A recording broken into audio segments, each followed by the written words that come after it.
Good morning, dear class. How are you all? I hope you all are doing great and enjoying your good health and vacation. I am Sania Javed. I will teach you IT from the book Computer Ways, third edition.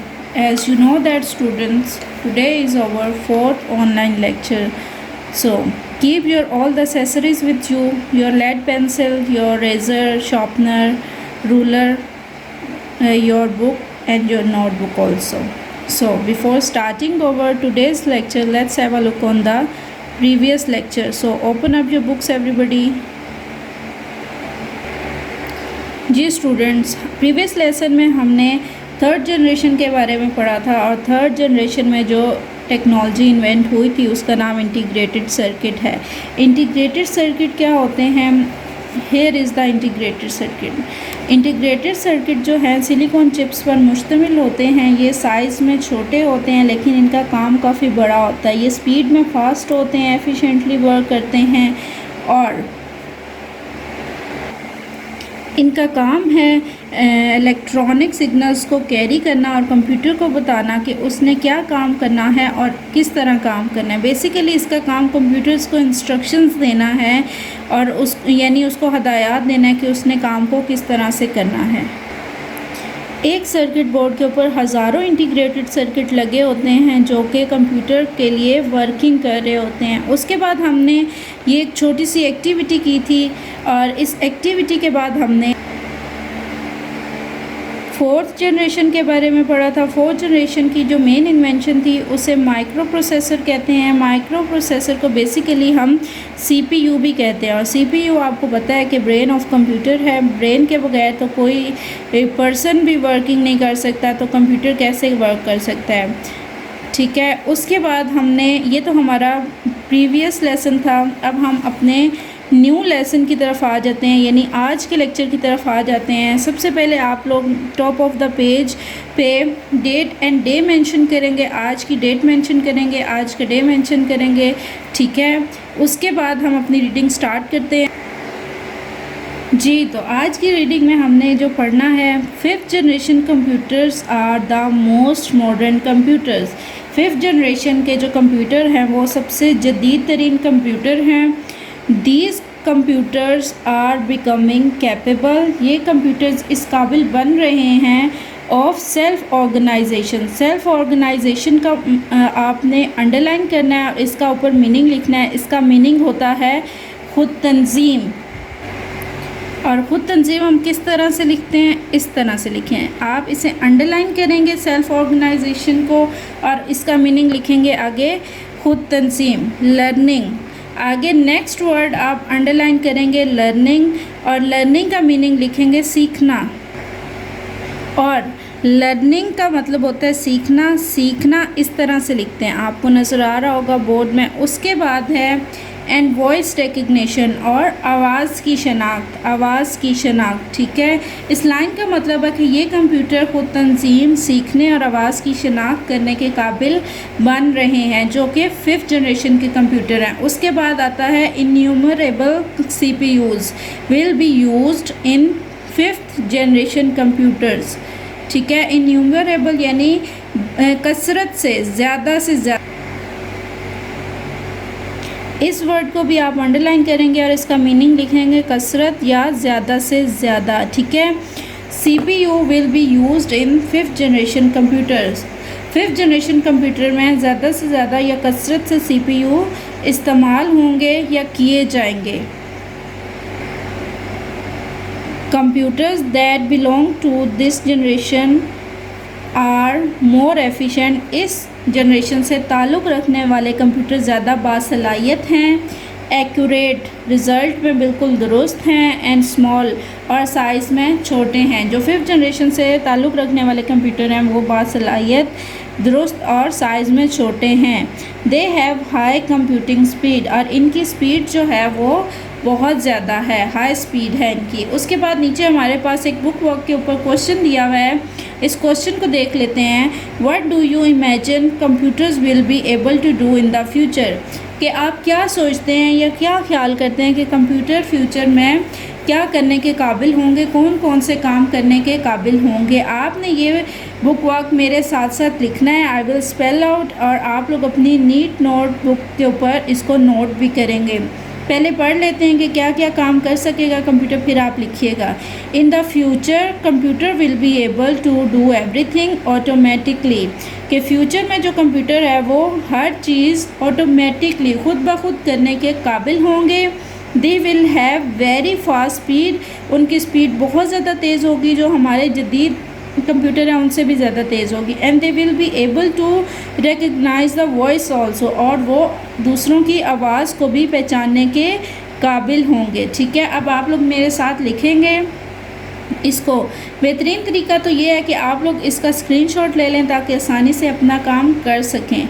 In the future, FUTURE future, computer COMPUTER computer, will be WILLBEB ABLE able to do everything, EVERYTHING everything, automatically AUTOMATICALLY automatically, full stop. They will have THEYWILL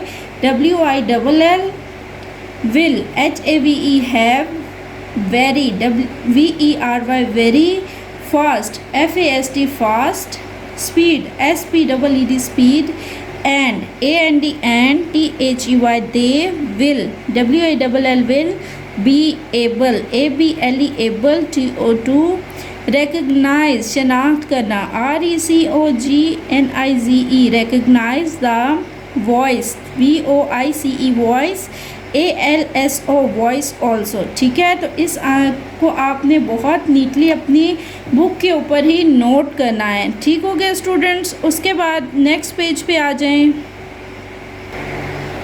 जी। तो page number 8 पे आ जाएं students. इसमें activity दी हुई है, हमने इस activity को करना है, मैंने पहले से सॉल्व की हुई है। I will spell out and guide you. Question is that label the computers and devices, computer और डिवाइसेस को लेबल करना है। Match the computers to the devices they use, अब डिवाइसेस जिन कंप्यूटर्स में यूज़ हुई हैं उनको मेंशन करना है, उनके साथ मैच करना है। फर्स्ट पिक्चर में आपको कंप्यूटर नज़र आ रहा है, इस कंप्यूटर का नाम है main frame computer. Main frame MAIN main FRAME main frame computer. ठीक हो गया। सेकंड पिक्चर में जो आपको कंप्यूटर नज़र आ रहा है, इस कंप्यूटर का नाम है मिनी कंप्यूटर MINICOMPUTER कंप्यूटर। उसके बाद जो आपको कंप्यूटर नज़र आ रहा है उसका नाम है micro computer MICROCOMPUTER micro computer. उसके बाद आपको लैपटॉप नज़र आ रहा है LAPTOP लैपटॉप।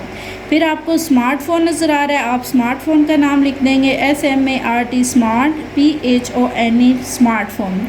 ठीक हो गया स्टूडेंट्स। उसके बाद आगे से हमने टेक्नोलॉजीज़ के नेम लिखने हैं। सबसे पहले आपको जो टेक्नोलॉजी नज़र आ रही है, इस टेक्नोलॉजी को हम वैक्यूम ट्यूब कहते हैं। ठीक है, फर्स्ट जनरेशन में हमने पढ़ी थी VACWM वैक्यूम, TUBE ट्यूब।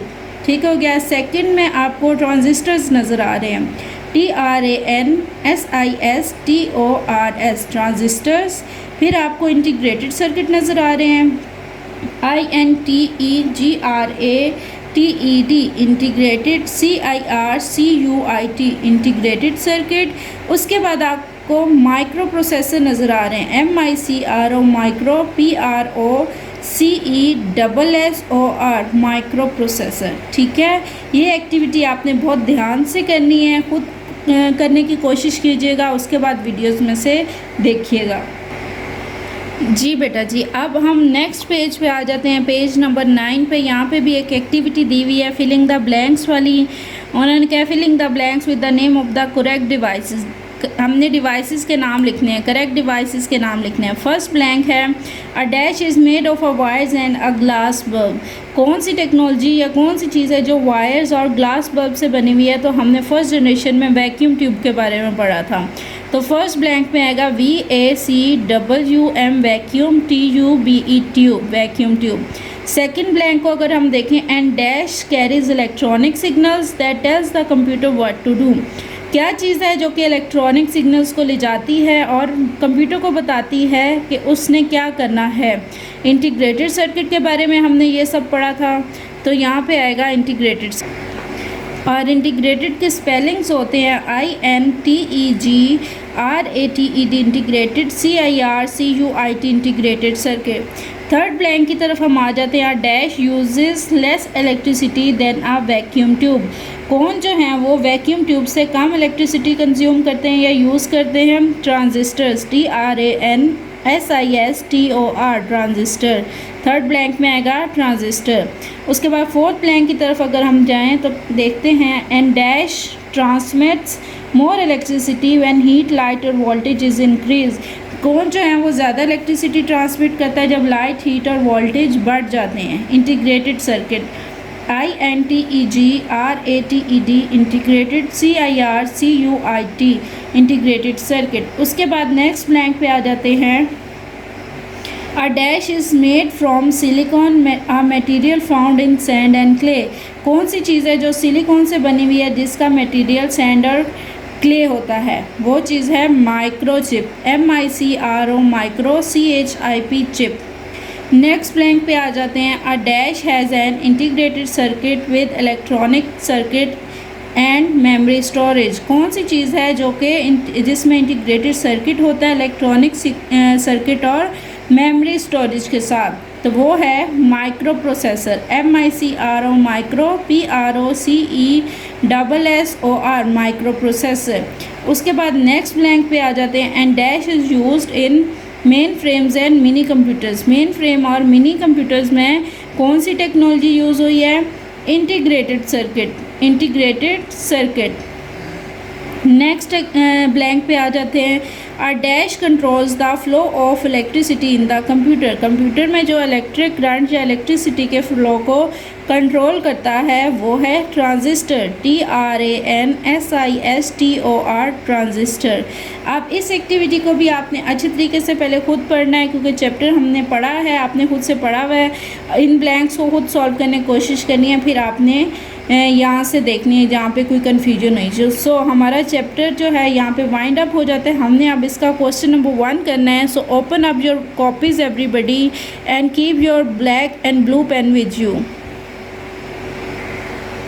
जी बेटा, तो सब ने अपनी कॉपीज़ ओपन कर ली हैं। सबसे पहले आपने कॉपीज़ में अपने मार्जिन लाइन ड्रॉ करनी है जैसा कि आपको नज़र आ रहा है मैंने की लेड पेंसिल से आपने मार्जिन लाइन ड्रॉ करनी है। उसके बाद आपने ब्लैक पेन से सबसे ऊपर डेट एंड डे मेंशन करनी है। आज जो डेट है वो लिखनी है, फिर डे लिखना है, क्लास वर्क लिखना है। ठीक है, क्लास वर्क लिखने के बाद आपने यहाँ पे लिखना है चैप्टर नंबर 1, N कैपिटल होगा। फिर आपने पेजेस लिखने हैं, पेजेस 2 to 11। ठीक है, फिर आपने चैप्टर का नाम लिखना है जनरेशन्स ऑफ कंप्यूटर्स।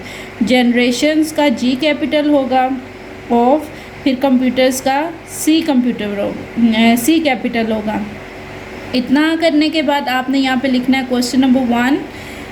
यहाँ पे क्वेश्चन नंबर 1 फिर आप लिखेंगे right a brief note on the different generations of computer. Different generations जो हमने कंप्यूटर्स की पढ़ी हैं उनके ऊपर ब्रीफ नोट यानी छोटा सा नोट लिखना है।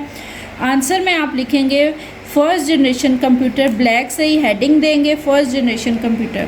ठीक है, उसके बाद फिर आप यहाँ पे ब्लू से लिखना शुरू करेंगे first generation computers used vacuum tube to process data that these computers were bulky and unreliable। अब फर्स्ट जनरेशन कंप्यूटर के बारे में हमने पढ़ा कि उनमें वैक्यूम ट्यूब यूज़ किए गए हैं डाटा को प्रोसेस करने के लिए, और ये कंप्यूटर्स जो थे बल्कि थे और अनरिलायबल थे, साइज़ में बहुत ज़्यादा बड़े थे और इनके ऊपर इतना रिलाई नहीं किया जा सकता था, ये इतने एफिशिएंट नहीं थे। I am just going to spell it out. First FIRST first generation, GENERATION generation, computer COMPUTERS computers, used USED used, vacuum VACUWM TUBE tube, TO2 PROCESS process, data DATA data, full stop. उसके बाद है these computers वर बल्कि BULKY बल्कि and unreliable UNRELIABLE unreliable. ठीक हो गया। फिर आप यहाँ पे ब्लैक पेन से लिखेंगे second generation computers, second generation computers. उसके बाद ब्लू से लिखेंगे second generation computers use transistor, second generation computer ने ट्रांजिस्टर यूज़ किए। दिस कंप्यूटर्स वर, ये कंप्यूटर जो थे smaller faster and more reliable, ये कंप्यूटर स्मॉलर फास्टर और ज़्यादा रिलायबल थे than the first generation computer, first generation computer की निस्बत। I am just going to spell it out. SECOND second generation, GENERATION generation computer, COMPUTERS computers, used USED used transistors, TRANISTORS transistors, full stop. These computers, THESE these, COMPUTERS computers, WERE were smaller, SMALLER smaller, comma faster, FASTER faster, and more, MORE more, reliable, RELIABLE reliable, then THEN then, FIRST first generation, GENERATION generation computers, COMPUTERS computers and full stop। फिर आप लोग black pen से heading देंगे third generation computers, ठीक है। Black pen से heading देने के बाद आप नीचे ब्लू से लिखेंगे third generation computers used integrated circuit. Third generation computer में जो टेक्नोलॉजी यूज़ हुई इसको हम इंटीग्रेटेड सर्किट कहते हैं, यानी ICs भी। These computers became smaller, portable, cheaper and also needed less power than earlier computer। ये कंप्यूटर जो थे साइज़ में स्मॉलर, पोर्टेबल यानी मूवेबल, एक जगह से दूसरी जगह जिनको ले जाया जा सकता है, चीप सस्ते, and also needed less power than earlier computer, और इन्हें लेस पावर लेस हीट की ज़रूरत होती थी, लेस इलेक्ट्रिसिटी की अर्लियर कंप्यूटर से, यानी पहले कंप्यूटर से। I am just going to spell it out. Third generation computers, THIRD third, GENERATION generation computers, COMPUTERS computers, used USED used, integrated INTEGRATED integrated circuit, CIRCUITS circuits। Bracket में आप ICs लिखेंगे क्योंकि ICs भी कहते हैं, हम capital में लिखेंगे, full stop. these THESE these computers, COMPUTERS computers became, BECAME became smaller, SMALLER smaller, full stop, comma, portable, PORTABLE portable, cheaper, CHEAPER cheaper, and also, ALSO also, needed, NEEDED needed, less, LESS less, power, POWER power, than earlier, EARLIER earlier, computer, COMPUTERS computers and full stop। फिर आप fourth generation की heading देंगे black pen से, fourth generation. उसके बाद blue से लिखेंगे fourth generation computers used micro processor और माइक्रोचिप। फोर्थ जनरेशन में जो टेक्नोलॉजी यूज़ हुई इसे माइक्रो प्रोसेसर या माइक्रोचिप कहते हैं। These computers are also called, इन कंप्यूटर्स को हम और क्या कहते हैं, माइक्रो कंप्यूटर्स और पर्सनल कंप्यूटर्स। इन कंप्यूटर्स को हम माइक्रो कंप्यूटर और पर्सनल कंप्यूटर भी कहते हैं। स्पेल आउट कर रही हूँ, देखिएगा। FOURTH fourth generation, GENERATION generation computers, COMPUTERS computers, used USED used, micro processor, MICRO micro, PROCESSORS micro processor, और microchip, MICRO micro, CHIP chip, full stop. These computers, COMPUTERS computers, are also called, CALLED called, microcomputers, MICRO micro, COMPUTERS computers, or personal computers, PERSONAL personal, COMPUTERS personal computers। फिर आप 5th generation computers की heading देंगे black pen से और blue से लिखेंगे 5th generation computers are based on artificial intelligence. 5th generation computer जो है वो आर्टिफिशियल इंटेलिजेंस पे बेस करते हैं, रिलाई करते हैं। They can make decisions on their own, ये खुद से डिसीजन लेने की पावर रखते हैं। And are much more intelligent than earlier computer, और अर्लियर कंप्यूटर से ज़्यादा इंटेलिजेंट हैं। स्पेल आउट कर रही हूँ।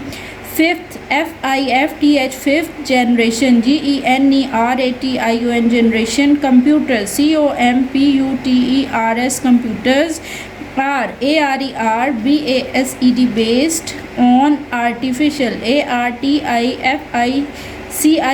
artificial intelligence INTELLIGENCE intelligence। artificial intelligence यानी मसनूई ज़हानत पर रिलाई करने वाली generation. They can make MAKE make decisions DECISION decisions यानी फैसले on their own OWN on यानी अपने बिहाफ पे। And are much more MUCH much MORE more intelligent INTELLIGENT intelligent than earlier computer EARLIER earlier computer COMPUTERS computers। ये तो हमारा first question था। Second question की तरफ आ जाते हैं हम। Why did vacuum tubes need to be replaced, vacuum tube को रिप्लेस करने की क्यों ज़रूरत पेश आई। Answer is that vacuum tubes needed to be replaced, इनको रिप्लेस करने की ज़रूरत इसलिए पड़ी बिकॉज क्योंकि they consumed a lot of electricity, ये बहुत ज़्यादा बिजली खर्च करते हैं थे। एंड दे ऑफन गेट, ये अक्सर ओवरहीटेड हो जाते थे। एंड ब्रोक डाउन हो जाता था इनका, इसलिए इनको रिप्लेस करने की ज़रूरत पड़ी। अब स्पेल आउट कर रही हूँ, देखिएगा। VACUWMTUBES vacuum tubes needed, NEEDED needed, TO2BEB replaced, REPLACED replaced, because BECAUSE because they, they consumed, CONSUMED consumed a lot of electricity, ELECTRICTY electricity। They often, often mean अक्सर, get overheated, over HEATED overheated बहुत ज़्यादा गर्म हो जाना। And broke down BROKE broke down। जी student, ये तो हमारा आज का लेक्चर था जिसमें हमने हाफ पेज की रीडिंग की है, एक्टिविटीज़ की हैं और क्वेश्चन नंबर 1 और क्वेश्चन नंबर 2 की हैं। आपने क्वेश्चन नंबर 1 और 2 को अपनी कॉपीज़ पे बहुत ही नीटली नोट करना है, स्क्रीनशॉट ले लीजिएगा ताकि अच्छे तरीके से स्पेलिंग्स भी लिख सकें, या बाबा वीडियोस को देखिएगा, ठीक है।